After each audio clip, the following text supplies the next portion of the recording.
Hello, welcome back students. Myself advocate Chetna Chauhan. आज मैं आपको जो बीएनएसएस है, भारतीय नागरिक सुरक्षा संहिता 2023, उसके बारे में मैं आपसे डिस्कस करना चाहती हूँ। जिसके सेक्शन जो हैं वो सेक्शन 1 to 5, सेक्शन 1 to 5 जो प्रिलिमिनरी चैप्टर है, चैप्टर फर्स्ट, उसके बारे में मैं डिस्कस करूँगी। उससे पहले मैं थोड़ा सा ब्रीफ में इंट्रोडक्शन दे देती हूँ। बीएनएसएस आप सब जानते हैं, पहले सीआरपीसी हुआ करता था, ठीक है। और ये पता है आप सभी को, आईपीसी जो है, बीएनएस भारतीय न्याय संहिता 2023, उसके लिए बनाया गया है। और जो, क्योंकि ये है एक पूरा का पूरा प्रोसीजरल लॉ है, और इसमें प्रोसेस प्रक्रिया बताई गई है। और इसके अलावा जो आईपीसी है वो उसके लिए बना है मेजरली, ये जो एक्ट है, और वैसे जनरल एक्ट है क्रिमिनल का, और बहुत बड़ा एक्ट है। उसके साथ साथ जबकि बात करें कि सीआरपीसी का ऑब्जेक्ट क्या है, सबसे पहले बात ही अपन ये कर लेते हैं। देखो, मेरे बीएनएसएस का भी नाम आता है सीआरपीसी, आप बीएनएसएस के रूप में समझ ले, ठीक है। तो बीएनएसएस का ऑब्जेक्ट क्या है कि ये मेजरली क्रिमिनल लॉ को एनफोर्समेंट कराने के लिए बनाया गया है। देखो, दो तरह के लॉ होते हैं, सभी को ही पता है, आप सभी को। एक लॉ तो होते हैं सब्सटेंटिव लॉ, दूसरे होते हैं प्रोसीजरल लॉ, ठीक है। मतलब सब्सटेंटिव लॉ के अंदर तो खाली ड्यूटीज, राइट और लाइबिलिटीज बताई जाती है कि किसी व्यक्ति के क्या अधिकार है, क्या दायित्व है, और कोई पनिशमेंट वगैरह है तो वो बताई जाती है कि उनकी मात्रा कितनी है। लेकिन उनको लागू किस तरीके से किया जाएगा, उनकी ट्रायल कैसे होगी, उनके लिए मतलब पेनल्टियों को किस तरीके से वसूला जाएगा, किस तरीके की सारी प्रक्रिया होगी, उसके लिए प्रोसीजरल लॉ बनाए जाते हैं, ठीक है। बहुत सारे प्रोसीजरल लॉ है, जैसे कोड ऑफ सिविल प्रोसीजर है, सीपीसी है अपना। उसके अलावा बीएनएसएस है, भारतीय नागरिक सुरक्षा संहिता। उसके अलावा भी अगर अपन देखें तो जैसे लिमिटेशन एक्ट है, वो भी प्रोसीजरल लॉ में आता है। और भी बहुत सारे एक्ट है जो प्रोसीजरल लॉ की कैटेगरी के अंदर आते हैं। तो मेजर मेजर एक्ट जैसे मैंने आपको बताया, तो दो तरह के, मतलब आपको पता है कि लॉ होते हैं, प्रोसीजर लॉ और सब्सटेंटिव लॉ। बेसिकली जो सब्सटेंटिव लॉ इसके अंदर जो बीएनएसएस के लिए है वो है बीएनएस, भारतीय न्याय संहिता। भारतीय न्याय संहिता इसके लिए जो बेसिकली जो क्या बोलते हैं, सब्सटेंटिव लॉ है।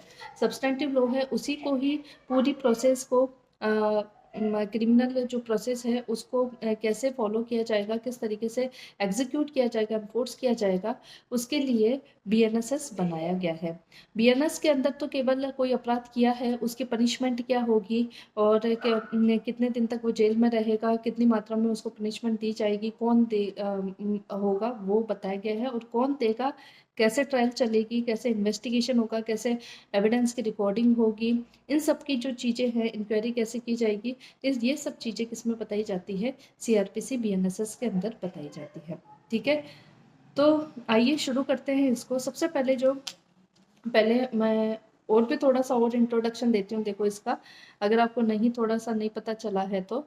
और वैसे सब लोग बहुत महान ज्ञाता हैं और लोग में तो सब लोगों को ज्ञाता ही मानती हूँ मैं तो इट सबसे पहले it lays down procedural law and laws relating to investigation. ये इन्वेस्टिगेशन से रिलेटेड, अरेस्ट से रिलेटेड, सर्च और सीजर कैसे होगी, ठीक है। इन्वेस्टिगेशन आप सभी को पता है पुलिस वाला करता है, या मजिस्ट्रेट द्वारा अथराइज पुलिस वाला जो भी होता है वो करता है, व्यक्ति करता है, या कोई भी अदर पर्सन जो अथराइज किया गया मजिस्ट्रेट या कोर्ट के द्वारा वो करता है। सबके बारे में डिटेल से अपन चर्चा करेंगे। सेक्शन 1 से लेकर 5 तक मैं कवर करने की कोशिश करूंगी।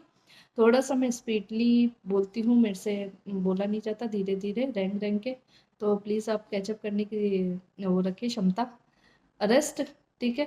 अरेस्ट के बारे में, सर्च के बारे में, सर्च के बारे में बताएगा, सीजर्स के बारे में बताएगा, ठीक है। सर्च और सीजर, जैसे डॉक्यूमेंट कोई प्रोड्यूस नहीं कर रहा, कोई स्टोलन प्रॉपर्टी वगैरह है, उनके बारे में सर्च और सीजर के वारंट निकाल सकते हैं मजिस्ट्रेट वगैरह, और उनकी होते हैं। फिर उसके बाद कॉग्निजेंस लेना, और जुरिस्डिक्शन डिसाइड करेगा कि कौन सा, जैसे सेशन कोर्ट ट्रायल करेगा, या magistrate first class, magistrate second class trial करेगा, कौन सा कोर्ट, हाई कोर्ट ट्रायल करेगा, कौन सा करेगा, उसके बारे में बताएगा। ट्रायल क्या होती है, बेल क्या होती है, अपील्स क्या होती है। अपील मतलब यहाँ पर अपील वगैरह को डिफाइन तो नहीं किया गया है, लेकिन इन सभी का प्रोसीजर क्या होगा, ठीक है। कुछ चीज़ों को डिफाइन किया गया है, कुछ को नहीं किया गया है, लेकिन इन सब का प्रोसीजर क्या होगा, वो प्रोसीजर इसमें बीएनएसएस के अंदर बताया गया है। ये सारी चीज़ें हम one by one her section paragraph के साथ पढ़ेंगे। उसके अलावा जैसे प्रोसीजरल लॉ बनाए इसलिए जाते हैं ताकि सब्सटेंटिव लॉ को मतलब लागू कर सके, और पूरा का एम्स ऑफ जस्टिस जो भी होता है, न्याय के उद्देश्य होते हैं, वो अल्टीमेटली प्राप्त करवाए जा सके किसी व्यक्ति को। उसके जब अधिकारों का हनन होता है तो प्रोसीजरल लॉ को लागू करके ही उसको दिलवाया जाता है। तो आइए पढ़ते हैं अपन बेयरक्ट से। आई होप सबके पास बेयरक्ट होगा। बार बार एक ही हर वीडियो में मैं यही कहती हूँ, अगर मेरे लेक्चर सुन रहे हो तो प्लीज़ आप बेयरक्ट रखें, चाहे हिंदी हो चाहे इंग्लिश हो, ठीक है। तो आइए स्टार्ट करें। बीएनएसएस मेजरली सीआरपीसी है, क्रिमिनल लॉ है।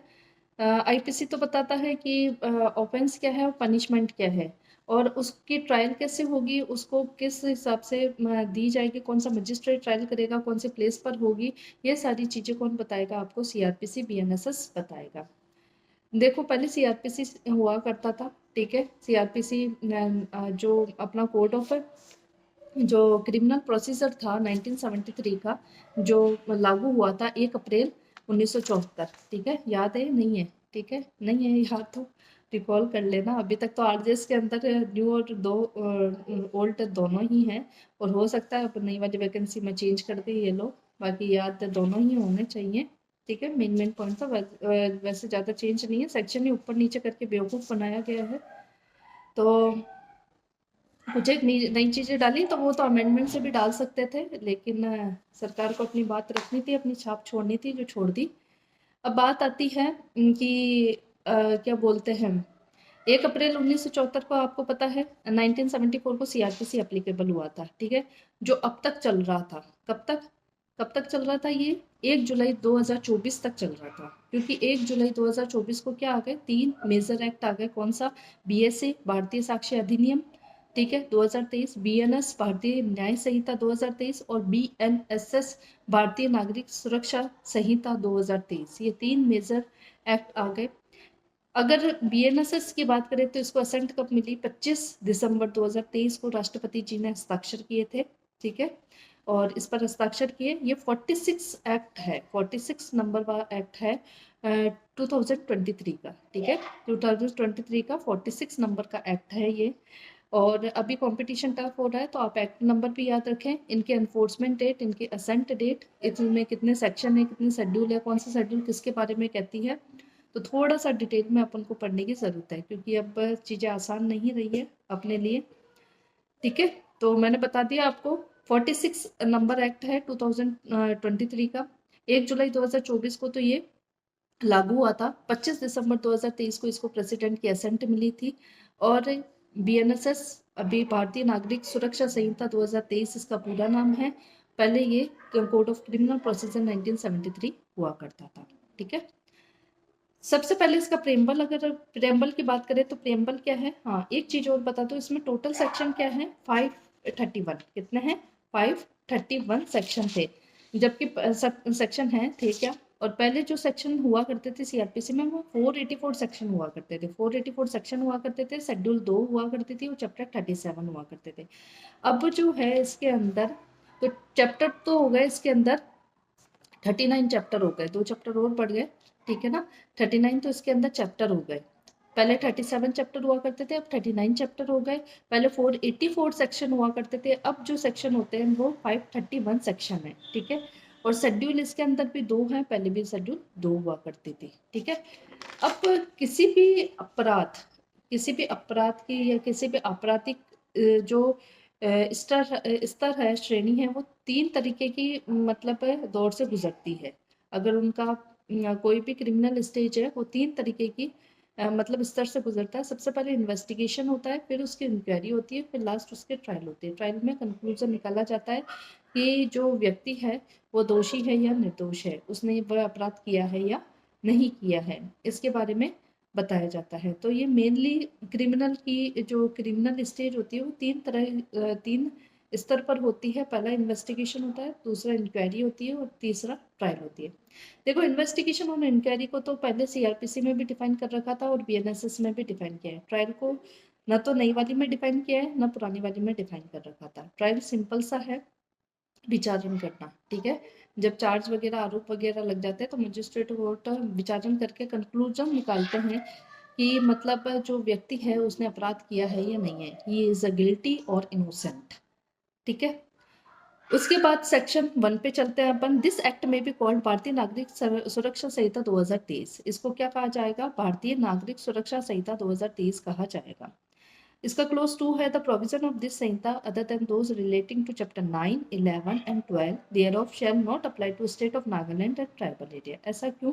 क्योंकि इनके लिए, इन एरिया के लिए ये जो चैप्टर है 9, 11, क्योंकि ये जो चैप्टर, जो 3 चैप्टर बताए गए हैं 9, 11, 12, ये एडमिनिस्ट्रेटिव पर्पज के हैं।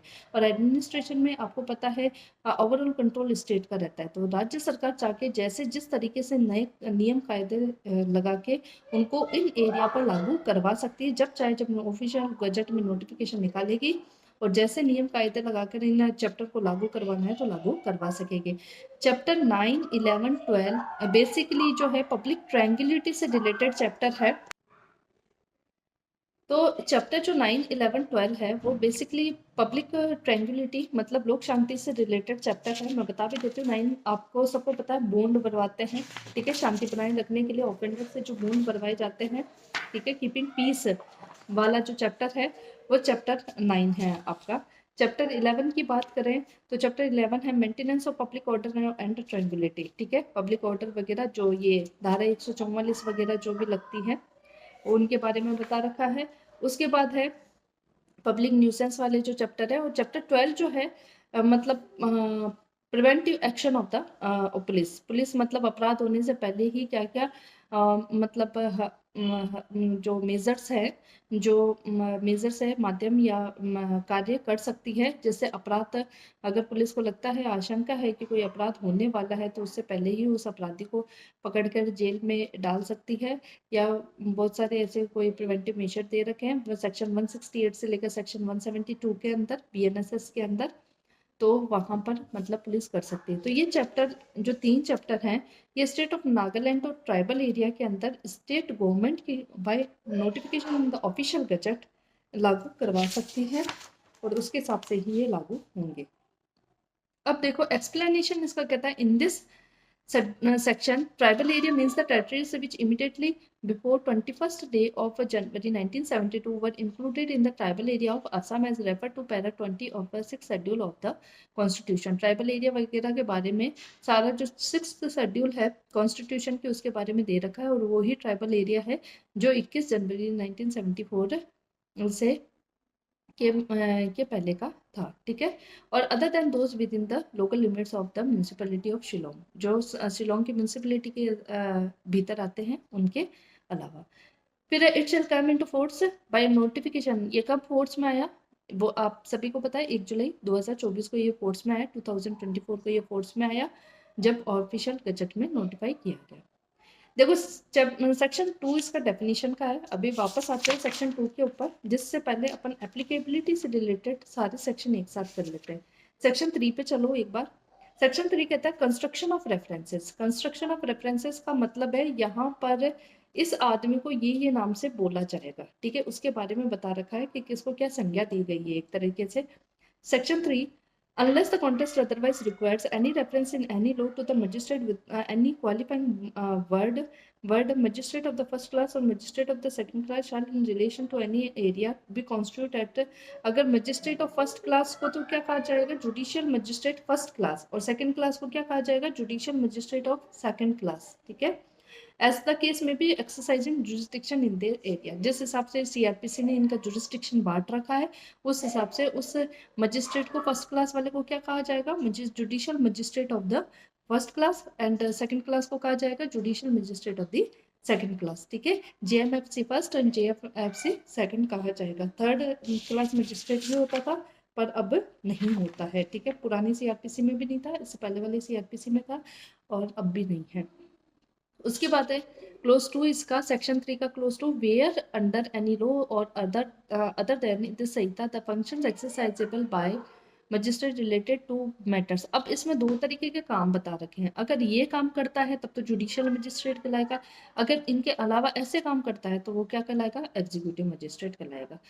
वैसे भी कॉमनली ध्यान है, ठीक है, जो जुडिशियल कार्य कर रहा है, ठीक है, जुडिशियल प्रोसीडिंग्स में भाग ले रहा है, ठीक है, किसी में निर्णय दे रहा है, जजमेंट दे रहा है, तो वो सब जुडिशियल वर्क है, और जुडिशियल वर्क में जुडिशियल मजिस्ट्रेट कहलाएगा। और कई बार आपने देखा होगा कि वो जुडिशियल वर्क नहीं करता है, एडमिनिस्ट्रेशन स्टेट से रिलेशन में कार्य करता है, तो फिर उसको एग्जीक्यूटिव मजिस्ट्रेट की संज्ञा या नाम दिया जाएगा। जैसे कि है क्लोज ए कहता है विच इन्वॉल्व द एप्रिसिएशन और शिफ्टिंग ऑफ एविडेंस और the formulation of any decision which expose any person to any punishment. मतलब वही है, एविडेंस वगैरह साक्ष्य वगैरह लेकर किसी व्यक्ति को पनिश करता है, ठीक है, पेनल्टी लगाता है, डिटेन करता है, ठीक है, कस्टडी में रखता है, पेंडिंग इन्वेस्टिगेशन, इंक्वायरी और ट्रायल और would have effect the sending of him for trial before any court, और किसी कोर्ट के में ट्रायल के लिए भेजता है, they shall subject to the provision of this Sanhita, तो वो इस संहिता की श्रेणी में आकर, और exercisable by a judicial magistrate, तो वो कार्य किसके द्वारा किए जाएंगे, जुडिशियल मजिस्ट्रेट के द्वारा किए जाएंगे। जैसे ट्रायल कर रहा है,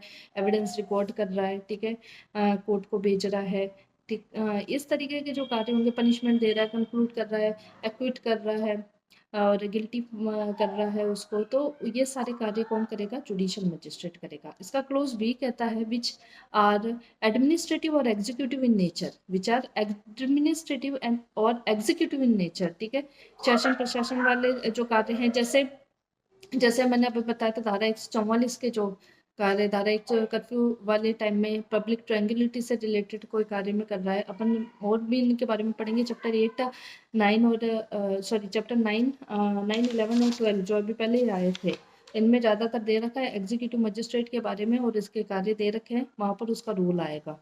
तो वो वाले कार्य, the granting of a licence देना, द सस्पेंशन और कैंसिलेशन ऑफ लाइसेंस को रद्द कर देना, कैंसिल कर देना, सस्पेंड कर देना, sanctioning of prosecution, withdrawal of prosecution, sanction करना, प्रोसिक्यूशन की स्वीकृति देना, उसको विड्रॉ करना, they shall subject to the provision clause A B exercisable by a executive magistrate. तो ये सारे कार्य किसके द्वारा किए जाएंगे, एग्जीक्यूटिव मजिस्ट्रेट द्वारा किए जाएंगे।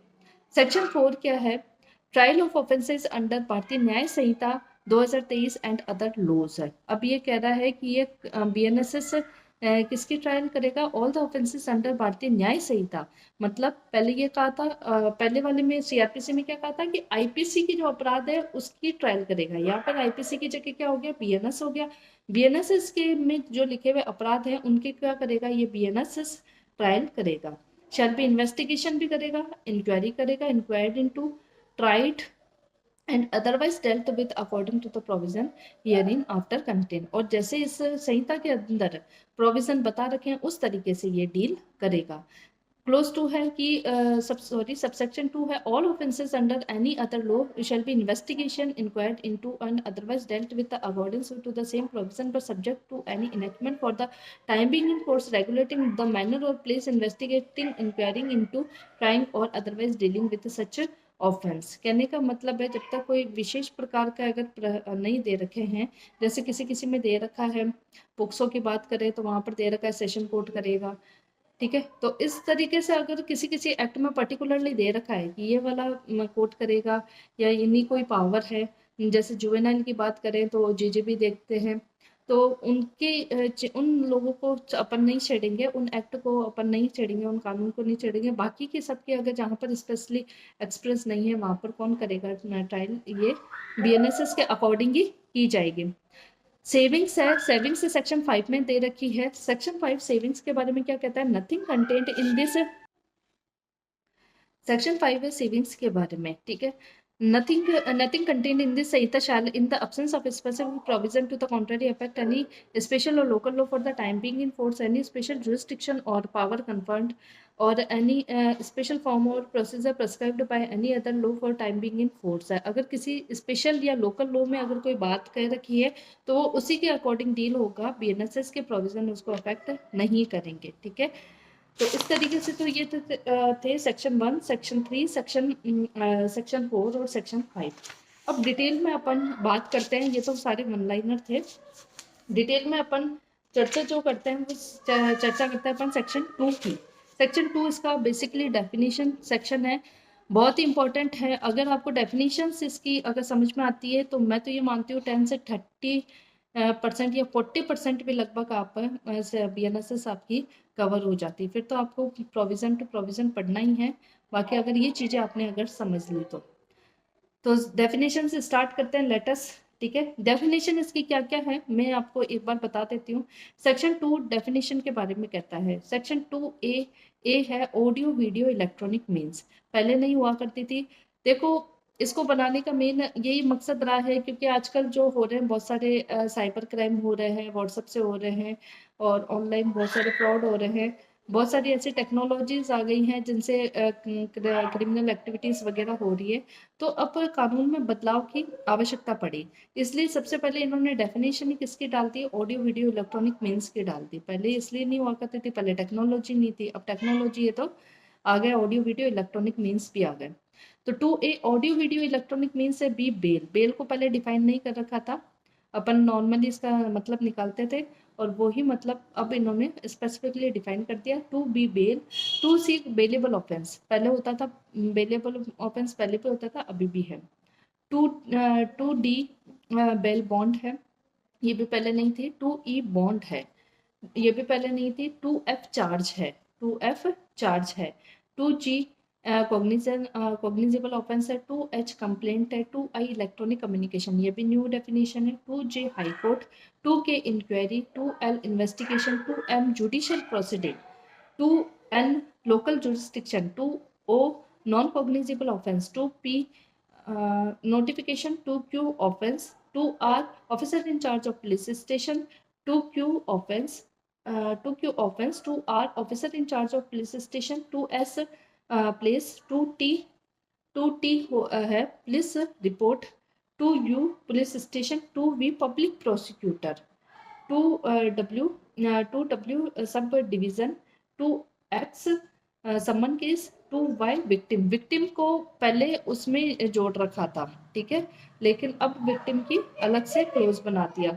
2Z warrant case. और 2 किसके बारे में कहता है, वर्ड्स एंड एक्सप्रेशन जो नहीं डिफाइन है वो कहाँ से लिए जाएंगे, BNS और भारतीय न्याय संहिता और IT एक्ट 2000 का जो हमारा बन रखा है, इंफॉर्मेशन टेक्नोलॉजी एक्ट, ठीक है, उसके उससे लिया जाएगा, उससे संदर्भ, उससे मतलब निकाले जाएंगे जो उनके अंदर डिफाइन है। तो सबसे पहले अपन चलते हैं 2A audio video electronic means के अंदर। ऑडियो वीडियो इलेक्ट्रॉनिक मीन्स क्या है, shall include use of any communication device for the purpose of video conferencing. जैसे मैं आपको वीडियो के थ्रू लेक्चर समझाने की कोशिश कर रही हूँ, इसी तरीके का कोई माध्यम जो वीडियो कॉन्फ्रेंसिंग के लिए काम में आए। Recording of process of identification, identification आपको पता है पहले तो शायद 54A होती थी आइडेंटिफिकेशन प्लेट, और सेक्शन 9 जो इंडियन एविडेंस एक्ट का था, अभी शायद बदल गया है। सेक्शन 9 जो इंडियन एविडेंस एक्ट का था वो टेस्ट आइडेंटिफिकेशन के आइडेंटिफिकेशन परेड के बारे में बताता था। फिर है recording of process of identification, पहचान करना। और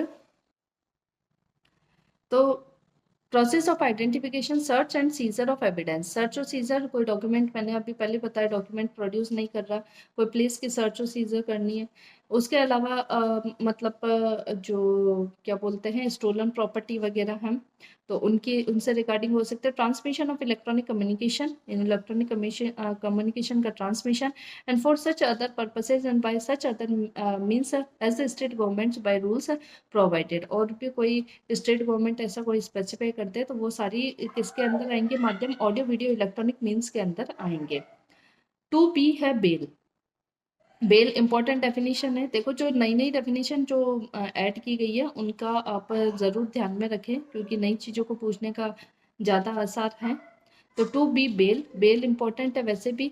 बेल का जो चैप्टर इसके अंदर है वो चैप्टर 35 है, चैप्टर 35 है बेल के रिगार्डिंग। एक बार मैं थोड़ा सा इसको वापस रिकन्फर्म कर लेती हूँ क्योंकि मैं जब तक 10 बार चीज़ें देखती नहीं हूँ जब तक मुझे विश्वास नहीं होता कि चीज़ें करेक्ट है या नहीं है।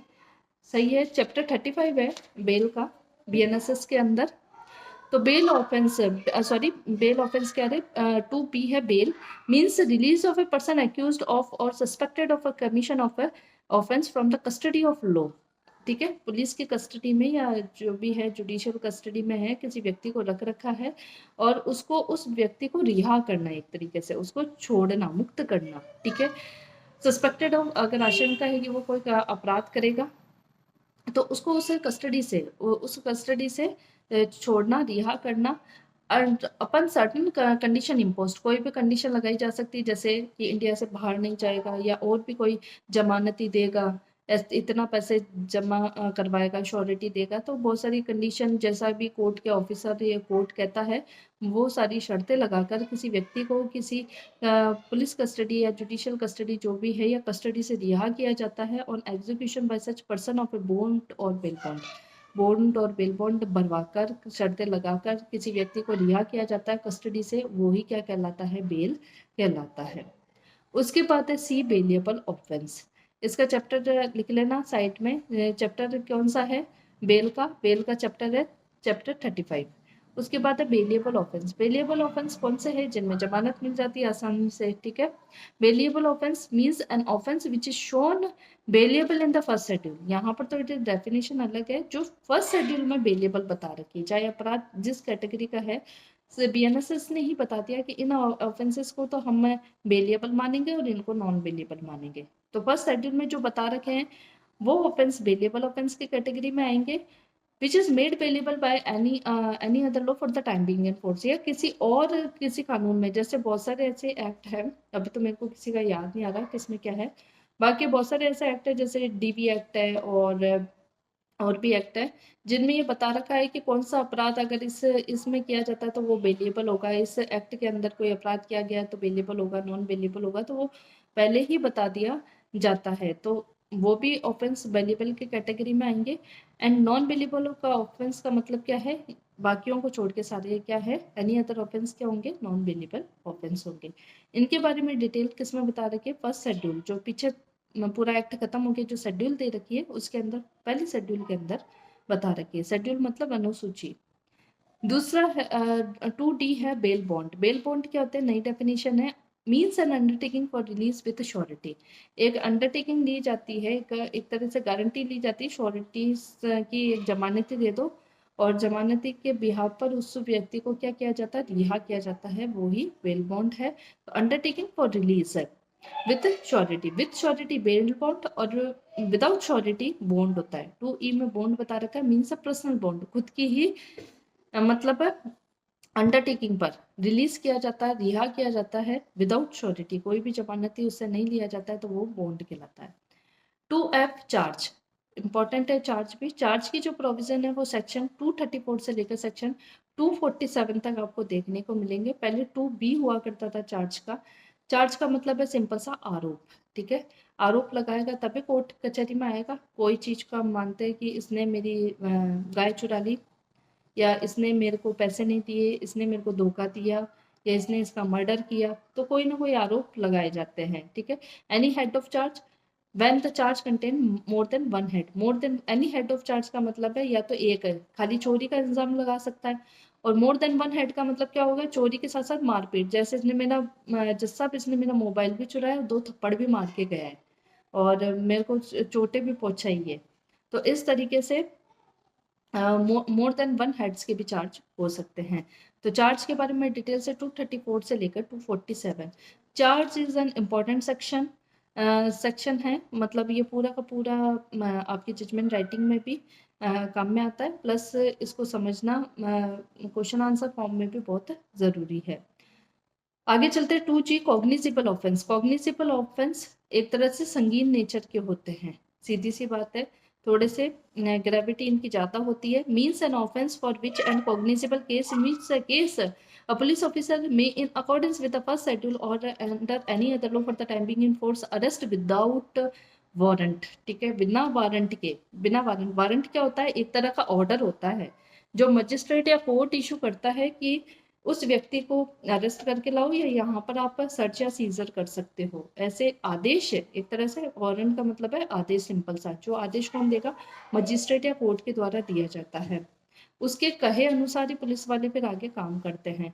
तो पुलिस वालों के पास ऐसी शक्ति होती है, पावर होती है कि वो बिना वारंटी किसी अपराध के अंदर किसी व्यक्ति को अरेस्ट कर सकते हैं, वो क्या होता है, कॉग्निजिबल ऑफेंस होता है। लेकिन इसके अंदर क्या बता रखा है, arrest without warrant plus first schedule के अंदर जो बता रखे हैं, और सॉरी और फर्स्ट शेड्यूल में बता रखे हैं और अरेस्ट विदाउट वारंट, ऐसे अपराध क्या होंगे, कॉग्निजिबल होंगे। ये फर्स्ट शेड्यूल में बता रखे हैं कि कौन सा अपराध कॉग्निजिबल है, कौन सा नॉन कॉग्निजिबल है। जैसे कि बता रखा है कौन सा बेलिएबल है और कौन सा नॉन बेलिएबल है।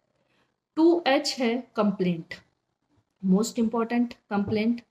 कंप्लेंट का जो एक्सप्लेनेशन है एडीजे के एग्जाम में अभी आया है, ये और आता ही रहता है, में से मोस्ट जनरल है।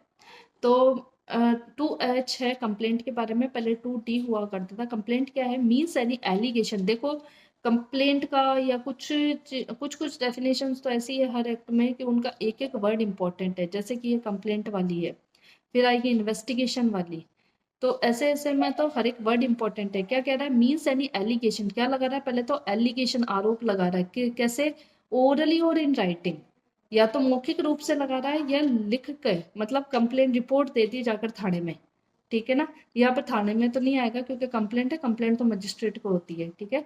तो मजिस्ट्रेट साहब को लिख कर देती रिटर्न में, क्या लिख दी, जो भी है रिपोर्ट लिख कर दे दी कि इसने ऐसा किया है, मेरे साथ ये अपराध किया है।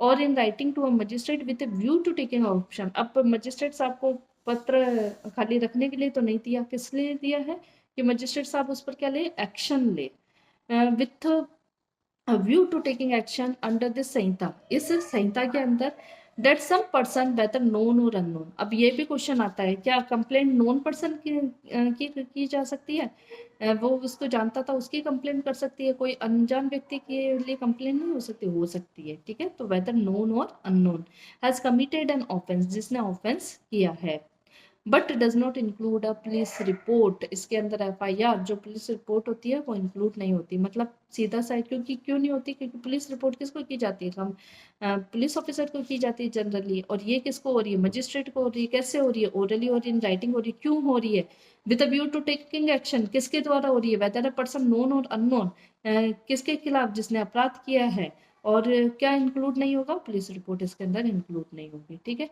तो ऐसे खुद से सवाल करो, और जितना हो सके किसी चीज, किसी सेक्शन अगर कोई रिलेट हो रहा है तो उनको रिलेट करने की भी कोशिश करो। जैसे मैंने बेल के प्रोविजन चैप्टर 35 से रिलेट किए, तो इनसे क्या है, चीजें आपको लंबे टाइम तक आपके दिमाग में रहेगी और याद रहेगी, और आपकी मेमोरी भी शार्प होगी, ठीक है।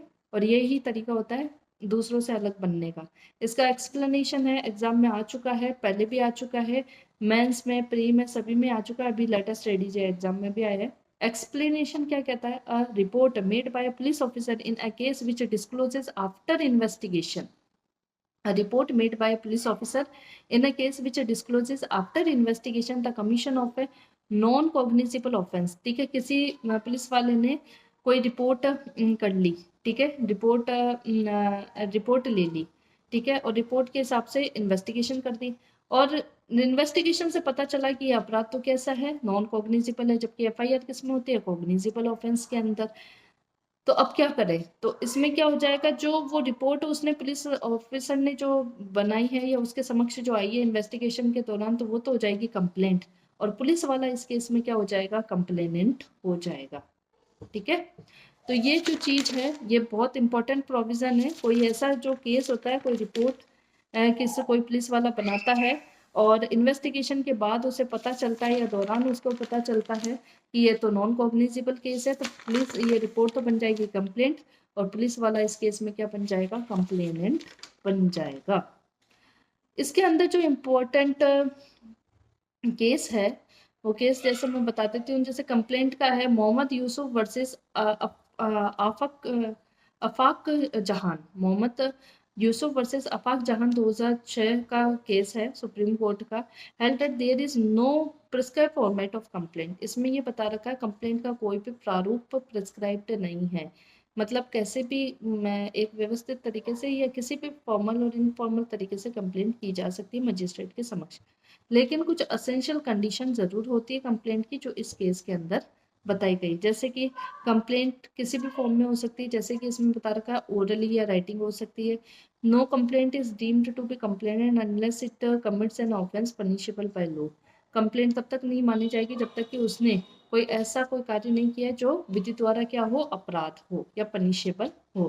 Complaint made to the magistrate not before the police officer. अभी पता है कंप्लेंट पुलिस ऑफिसर को नहीं होगी, किसको होगी, मजिस्ट्रेट, क्योंकि इसमें भी दे रखा है। जब चीजें साफ साफ दे रखी है तो हम उसको क्यों फालतू है ना परिवर्तित करें। क्योंकि लोग, मैंने पहले लेक्चर में बताया, अपना काम सिर्फ इंटरप्रिटेशन करना है, तो इंटरप्रिटेशन तक ही रहे हैं अपन। इंटरप्रिटेशन ऐसे करो कि अपन डिसीजन ऐसे दें कि पूरा का पूरा सिनेरियो ही चेंज कर दे। इस तरीके का इंटरप्रिटेशन अपन को निकालना है, ठीक है। और उसके बाद है complaint proceeding. Complaint proceeding should be done in the manner in the court. Court के हिसाब से जो प्रोसीडिंग्स होती है उसके अकॉर्डिंग ही की जाएगी। The main object of the complaint is to taken an action by the magistrate before whom is presented. जिसके अभी बताया था मैंने क्यों की जाती है, कि मजिस्ट्रेट साहब उसके खिलाफ क्या ले, एक्शन ले, इसलिए कंप्लेंट की जाती है। It is also not necessary to mention the evidence which he has an evidence, ठीक है। जो मतलब एविडेंस है, साक्ष्य बताने के कंप्लेंट के अंदर जरूरी नहीं है। ऐसी चीज, एक चीज एक में हो रही थी, कहीं पढ़ा ही है ऐसी चीज है कि एविडेंस को डिस्क्लोज करने की जरूरत नहीं है, कहीं तो पढ़िए। सीपीसी में जब प्लीडिंग्स पढ़ते हैं अपन ऑर्डर 6 के अंदर, तब उसमें यही बताया जाता है, 2-3 बार आती है ये बात, ये बताई जाती है कि ओनली फैक्ट्स को डिस्क्लोज करना है, एविडेंस और लॉ को डिस्क्लोज नहीं करना है। प्लीडिंग्स के अंदर ऑर्डर 6 में ये बात बताई जाती है, ठीक है। इस तरीके से करोगे तो चीजें याद रहेगी। अब आगे चले तो ये तो थी कंप्लेंट के बारे में। एक छोटा सा डिफरेंस है कंप्लेंट और एफआईआर के बीच में, वो भी मैं बता देती हूँ आपको। कंप्लेंट और एफआईआर के बीच में क्या क्या डिफरेंस है।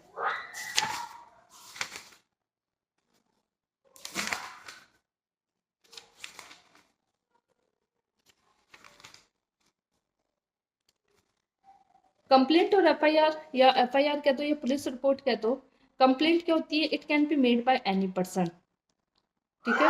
कंप्लेंट जो होती है किसी भी पर्सन द्वारा की जा सकती है, वेदर नो, हाँ किसी भी पर्सन द्वारा की जा सकती है, हाँ किसी के भी खिलाफ की जा सकती है, वेदर नोन और unknown. It is, police report क्या होती है, it is submitted by police officer in charge of a police station. लेकिन ये किस, it can be made by any person, और ये जो सबमिट होती है पुलिस रिपोर्ट, वो किसको होती है, officer in charge of police station होता है, उसको सबमिट होती है। इट मे बी ओरली और इन राइटिंग। कंप्लेंट जो होती है पता रखा है सेक्शन में ही, ओरल और राइटिंग दोनों में हो सकती है, जबकि पुलिस रिपोर्ट क्या होगी, रिटर्न में होगी और ओसी फॉर्मेट के अंदर होगी, जो स्टेट गवर्नमेंट ने प्रोवाइड करवा रखा है। देखो सेक्शन 154 हुआ करता था पहले सीआरपीसी का एफआईआर से रिलेटेड। अभी मैं बता देती हूँ नया जो सेक्शन है एफआईआर का।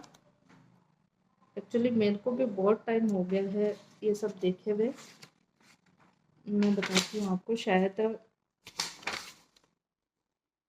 थोड़ा बहुत तो ध्यान है लेकिन एक बार कंफर्म कर लेते हैं। सेक्शन 173 है, कौन सा है, एफआईआर का 173 है। तो 173 के अंदर जो एफआईआर होती है वो प्रेस्क्राइब फॉर्मेट में होगी, और वो स्टेट गवर्नमेंट द्वारा प्रेस्क्राइब जो फॉर्मेट है उसके द्वारा होगी। It is a mere allegation that a person has committed an offence. ये खाली एक मियर आरोप होते हैं कंप्लेंट में। It consist of facts and conclusion drawn by the police officer after investigating a case है। लेकिन पुलिस रिपोर्ट में क्या होता है, पुलिस रिपोर्ट के अंदर क्या होता है कि फैक्ट्स और कंक्लूजन होते हैं, जो पूरी इन्वेस्टिगेशन, ये पुलिस रिपोर्ट है, सॉरी एफआईआर के बारे में नहीं कह रहा, पुलिस रिपोर्ट के बारे में है।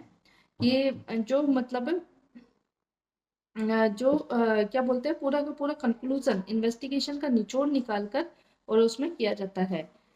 अभी पुलिस रिपोर्ट आगे आएगा, अभी पुलिस रिपोर्ट में दे रखा, देखो पुलिस रिपोर्ट इसमें आएगी 193(3) के अंदर। जो पहले 173(2) की रिपोर्ट होती थी वो पुलिस रिपोर्ट जो पुलिस वाला मजिस्ट्रेट को फॉरवर्ड करता है। तो इन दोनों का क्या दे रखा है, डिफरेंस दे रखा है। एक बार कंप्लेंट और एफआईआर में भी देख लेते हैं, ये सॉरी पुलिस रिपोर्ट और उसका था, कंप्लेंट और एफआईआर में भी देख लेते हैं।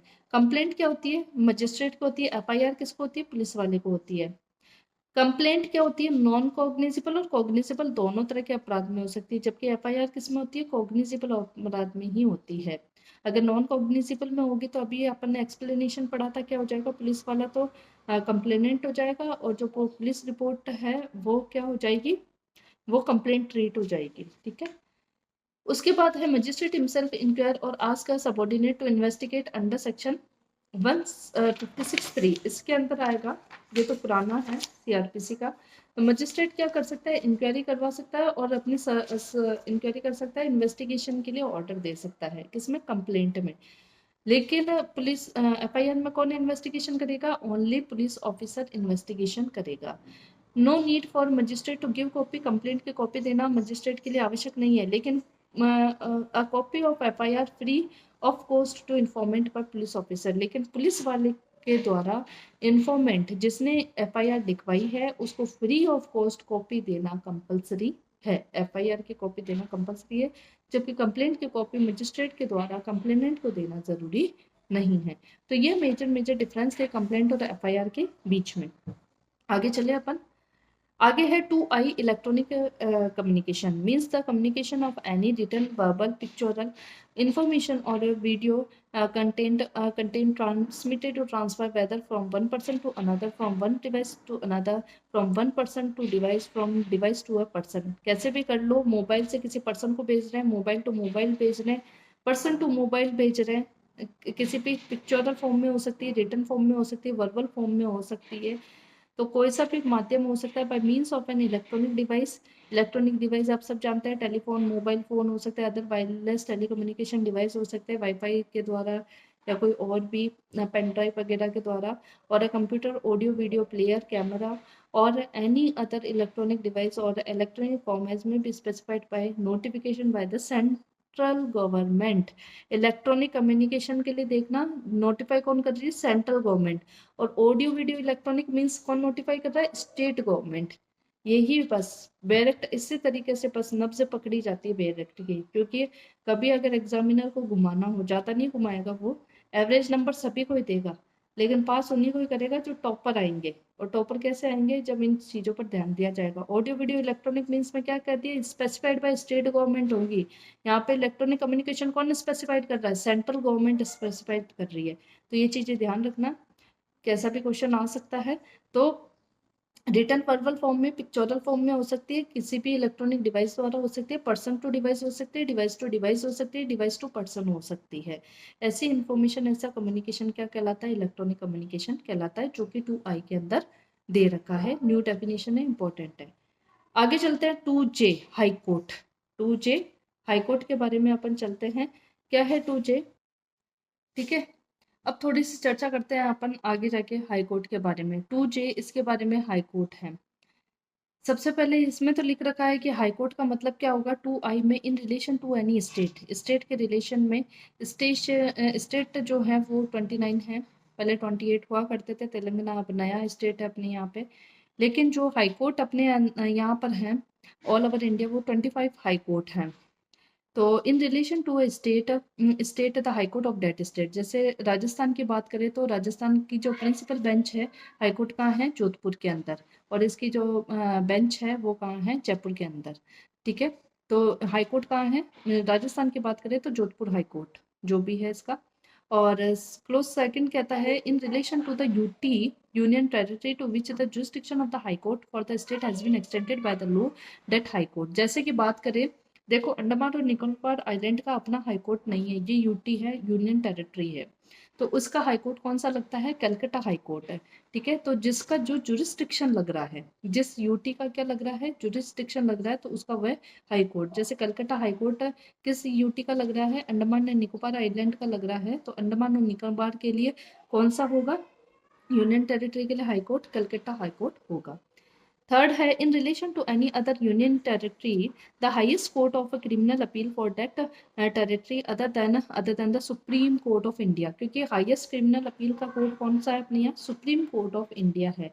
लेकिन उसको छोड़कर किसी अदर यूनियन टेरिटरी के लिए जिसका जो हाईएस्ट क्रिमिनल कोर्ट होगा अपील का, ठीक है, वो कोर्ट क्या होगा, उसका हाई कोर्ट होगा।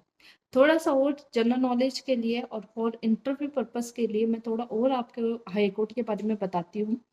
हाई कोर्ट की बात करें तो इंडिया के अंदर सबसे पहले आपको पता होगा ईस्ट इंडिया कंपनी थी, और उस टाइम बनाए गए थे सबसे पहले कलकत्ता, मद्रास और बॉम्बे, नाम सुना होगा, तीनों का एक साथ आता है, कलकत्ता, बॉम्बे और मद्रास। उनके हाई कोर्ट एस्टेब्लिश हुए थे और ये एस्टेब्लिश हुए थे 1862 के अंदर एस्टेब्लिश हुए थे। सबसे पहला high court Calcutta high court in Calcutta, और उसी के साथ Bombay high court in Mumbai, और तीसरा जो हाई कोर्ट था Madras high court in Chennai, Madras high court in Chennai. ये तीनों हाई कोर्ट एस्टेब्लिश हुए थे 1862 1862 के अंदर एस्टेब्लिश हुए थे। टोटल हाई कोर्ट आज की डेट में 25 है अपने पास। उसके बाद का जो हाई कोर्ट आता है वो आता है इलाहाबाद हाई कोर्ट इन इलाहाबाद, इलाहाबाद हाई कोर्ट इन इलाहाबाद के अंदर, जिसकी स्थापना हुई थी 1866 के अंदर। उसके बाद Bangalore high court now Karnataka high court in Bengaluru, establish in 1884। Bangalore high court जो बेंगलुरु में है, जिसको कर्नाटक हाई कोर्ट हो गया, बेंगलोर हाई कोर्ट का नाम क्या हो गया, कर्नाटक हाई कोर्ट नाम हो गया, जो बेंगलुरु में है, और उसकी स्थापना हुई थी 1884। इलाहाबाद के बाद कहाँ हुई, कर्नाटक हाई कोर्ट की स्थापना हुई। Are the 5 oldest high court in India, ये 5 क्या है, ओल्डेस्ट सबसे पुराने हाई कोर्ट है। सबसे पहले तो तीनों एक साथ कलकत्ता मुंबई और मद्रास, तीसरा है, चौथा है इलाहाबाद, और पांचवा है कर्नाटक हाई कोर्ट, जिसको पहले बेंगलुरु हाई कोर्ट कहा जाता था। The Andhra Pradesh High Court and Telangana High Court are the newest High Court. AP का हाई कोर्ट और तेलंगाना का high court newest high court है, जिनकी स्थापना कब हुई थी, 1 जनवरी 2019 को हुई थी, according to the Andhra Pradesh reorganisation act 2014। जब आंध्र प्रदेश रीऑर्गेनाइजेशन एक्ट 2014 बनाया गया था, उसके अकॉर्डिंग 1 जनवरी 2019 को 2 नए हाई कोर्ट की स्थापना हुई थी। वो कौन से थे, Andhra Pradesh and High Court and the Telangana High Court are the newest High Court। बात कर लेते हैं एक एक हाई कोर्ट की अपन। सबसे पहले एबीसीडी के अकॉर्डिंग चलते हैं। 25 high courts in India sorted by, ठीक है, नेम और उनके सर्किट बेंच बता रखी है। देखो इलाहाबाद हाई कोर्ट, सबसे पहले इलाहाबाद हाई कोर्ट जो 1866 के अंदर 18 सॉरी सबसे पहले तो क्या है, अल्फाबेट से चल रहे हैं, इलाहाबाद हाई कोर्ट है। उसके बाद है इलाहाबाद हाई कोर्ट है, इसके प्रिंसिपल बेंच कहाँ है, प्रयागराज में। इलाहाबाद हाई कोर्ट इसकी प्रिंसिपल बेंच कहाँ है, प्रयागराज में, और इसकी बेंच कहाँ है, लखनऊ में। जैसे अपने जयपुर में क्या है, बेंच है, इसका मेन जो बेंच है वो प्रयागराज में। आंध्र प्रदेश हाई कोर्ट इसकी प्रिंसिपल बेंच अमरावती में है, इसकी कोई बेंच नहीं है। बॉम्बे हाई कोर्ट इसकी प्रिंसिपल बेंच मुंबई में है, और इसकी बेंच इसकी दे रखी है औरंगाबाद, नागपुर, पानाजी और कोल्हापुर, 4 जगह बेंच दे रखी है। उसके बाद है कोलकाता हाई कोर्ट, कोलकाता के अंदर प्रिंसिपल बेंच है, और इसके 2 जगह बेंच है। इसकी बेंच कहाँ है, पोर्ट ब्लेयर और जलपाईगुड़ी में है। छत्तीसगढ़ हाई कोर्ट छत्तीसगढ़ में है, जो बिलासपुर के अंदर है, इसके प्रिंसिपल बेंच, ठीक है। दिल्ली हाई कोर्ट दिल्ली के अंदर है, न्यू दिल्ली के अंदर इसकी प्रिंसिपल बेंच है। गुवाहाटी हाई कोर्ट अरुणाचल प्रदेश का है, आसाम का है, और मिजोरम, नागालैंड, इन पर इसकी प्रिंसिपल बेंच है, और इनके लिए है, इसकी प्रिंसिपल बेंच गुवाहाटी में है, और इनके लिए है, अरुणाचल प्रदेश के लिए। गुवाहाटी हाई कोर्ट किस किस के लिए है, अरुणाचल प्रदेश के लिए, आसाम के लिए, और मिजोरम और नागालैंड के लिए, ठीक है, इन लोगों के लिए है। इसकी प्रिंसिपल बेंच गुवाहाटी में है। इसकी बेंच जो है आइजवल, ईटानगर और कोहिमा में है। गुजरात हाई कोर्ट गुजरात के लिए है, जिसकी प्रिंसिपल बेंच अहमदाबाद में है, इसकी कोई भी बेंच नहीं है। हिमाचल प्रदेश हाई कोर्ट हिमाचल प्रदेश में है, जिसकी प्रिंसिपल बेंच शिमला में है। Jammu and Kashmir and Ladakh high court जिसको जम्मू एंड कश्मीर और लद्दाख तीनों को ऐड किया गया है, प्रिंसिपल बेंच इसकी श्रीनगर और जम्मू के अंदर है। झारखंड हाई कोर्ट झारखंड के लिए है, रांची के अंदर इसके प्रिंसिपल बेंच है। कर्नाटक हाई कोर्ट कर्नाटक में, बेंगलुरु में इसके प्रिंसिपल बेंच है। इसके बेंच जो है वो धारवाड़ और काला बुरगाई में है। केरला हाई कोर्ट केरला और लक्षद्वीप के लिए 2 के लिए है। कोची के अंदर इसके प्रिंसिपल बेंच है, इसके अदर कोई बेंच नहीं है। मध्य प्रदेश हाई कोर्ट मध्य प्रदेश के लिए है, इसकी जबलपुर में प्रिंसिपल बेंच है, और ग्वालियर और इंदौर के अंदर इसकी बेंच है, जैसे अपने जयपुर के अंदर है। मद्रास हाई कोर्ट है, पौंडीचेरी और तमिलनाडु के लिए है। चेन्नई के अंदर इसके प्रिंसिपल बेंच है, और मदुरई के अंदर इसकी बेंच है। मणिपुर हाई कोर्ट मणिपुर के लिए इसकी प्रिंसिपल बेंच है, इम्फाल के अंदर। मेघालय हाई कोर्ट मेघालय के लिए है, जिसकी शिलोंग के अंदर है। ओडिशा हाई कोर्ट ओडिशा के लिए, जिसके कटक के अंदर प्रिंसिपल बेंच है। पटना हाई कोर्ट बिहार के लिए, जिसके पटना के अंदर प्रिंसिपल बेंच है। Punjab and Haryana high court Punjab and Haryana high court किस किस के लिए? चंडीगढ़, हरियाणा और पंजाब के लिए है। चंडीगढ़ इसकी प्रिंसिपल बेंच है। राजस्थान हाईकोर्ट राजस्थान के लिए है, जिसमें जोधपुर में प्रिंसिपल बेंच है और जयपुर में बेंच है। और सिक्किम सिक्किम हाईकोर्ट सिक्किम के लिए, जिसके गंगटोक के अंदर प्रिंसिपल बेंच है। तेलंगाना हाईकोर्ट न्यूएस्ट हाईकोर्ट कब बना था? 1 जनवरी 2019 को बना था। और तेलंगाना के अंदर तेलंगाना के लिए और हैदराबाद के अंदर इसके प्रिंसिपल बेंच है। त्रिपुरा हाईकोर्ट त्रिपुरा में अगरतला इसकी प्रिंसिपल बेंच है। और उत्तराखंड हाईकोर्ट उत्तराखंड में नैनीताल इसकी क्या है? प्रिंसिपल बेंच है। तो ये सारे 25 हाईकोर्ट मैंने आपको बताए, और इनके अंदर बताया कि 500 इसमें बहुत ओल्डेस्ट है और 2 इसके अंदर बहुत न्यूएस्ट हाईकोर्ट है। आगे चले अपन, आगे बात करते हैं अपन इंक्वायरी के अंदर 2K इंक्वायरी, जो पहले 2G हुआ करता था। 2K इंक्वायरी, इंक्वायरी का मतलब है अदर देन ट्रायल, ट्रायल से अलग है। Conducted under the Sanhita by magistrate और कोर्ट। ठीक है, जो कोर्ट और मजिस्ट्रेट करता है वो क्या है? वो क्या है? इंक्वायरी है।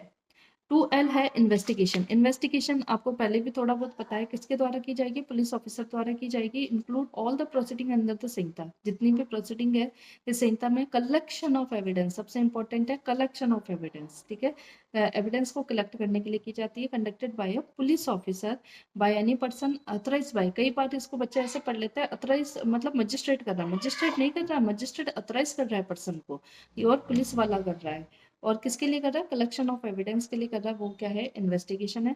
Explanation, where any of the provision of a special act are inconsistent with the provision of this Sanhita, the provision of special act shall prevail. ये तो एक लैटिन मैगजीन भी है। ठीक है, जनरल मतलब स्पेशल एक्ट की बात जनरल एक्ट पे क्या करेगी? प्रिवेल करेगी।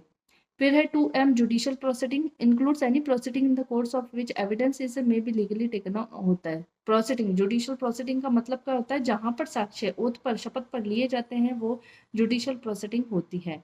2N local jurisdiction, local jurisdiction क्या है? कोर्ट और magistrate means the local area with in court और मजिस्ट्रेट में एक्सरसाइज ऑल और it's any power under the Saita, such a local area may comprise the whole of the state, any part of the state, as the state government may by notification specify। कहने का मतलब वो सारा का सारा area जो मतलब state government ने बता दिया कि फर्स्ट क्लास जुडिशियल मजिस्ट्रेट इस एरिया के अंदर काम करेगा, सेकंड क्लास मजिस्ट्रेट इस एरिया के अंदर काम करेगा, ये कोर्ट इस इनका जुरिस्डिक्शन देखेगी, ये एरिया कवर करेगी, तो वो सारा क्या कहलाता है? लोकल जुरिस्डिक्शन कहलाता है। 2O है non cognizable offence. Non cognizable offence क्या है?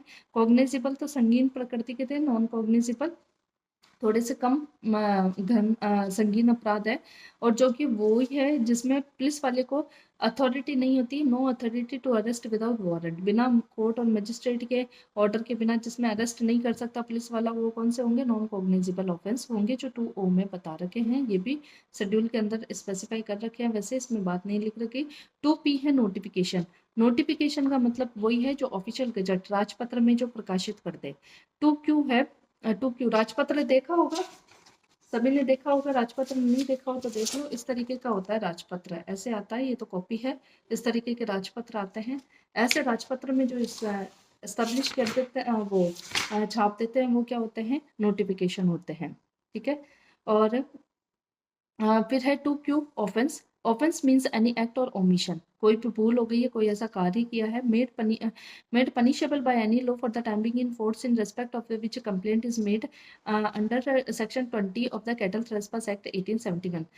ठीक है, ये कैटल थ्रेसपास की जो सेक्शन 20 है ना, उसमें ये बता रखा है कि कोई पशु वगैरह है, मवेशी हैं, जो किसी के खेत या किसी के मतलब जो भी है बाड़ा वगैरह या कोई भी है उस जगह घुस जाते हैं, तो उनको क्या करता है? सीज वगैरह करके और उनको पेनल्टी और फाइन देकर उन जो मवेशियों का जो ऑनर होता है उसको पेनल्टी और फाइन लगाकर उनको वापस जो दिया जाता है।